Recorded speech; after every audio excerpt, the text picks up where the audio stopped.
Bienvenue sur notre chaîne d'actualité, où nous plongeons au cœur d'un incident palpitant qui s'est déroulé à Blessy, Pas-de-Calais, le 25 décembre.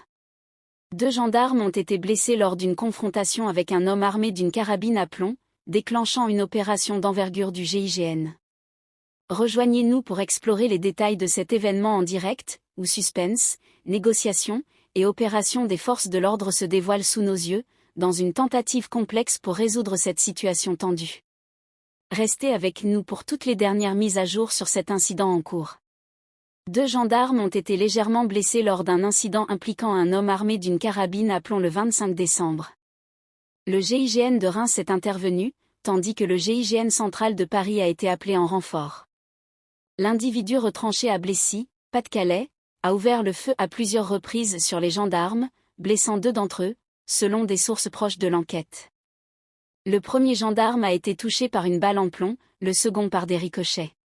Le suspect s'est barricadé chez lui vers 2 heures du matin le 25 décembre, après avoir saccagé partiellement sa maison.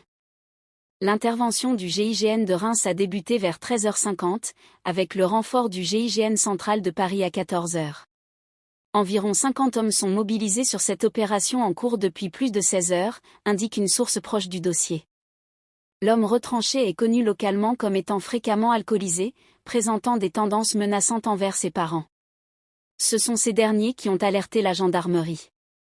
Le maire de Blessy exprime sa tristesse face à la situation, soulignant que les négociations, bien que jusque-là infructueuses, se poursuivent avec les forces de l'ordre tentant de communiquer avec l'individu retranché par haut-parleur. Des informations indiquent que l'homme serait un ancien agent des forces de l'ordre renvoyé pour alcoolisation et malversation. Selon le maire, il vit chez ses parents et devient un peu méchant lorsqu'il est alcoolisé.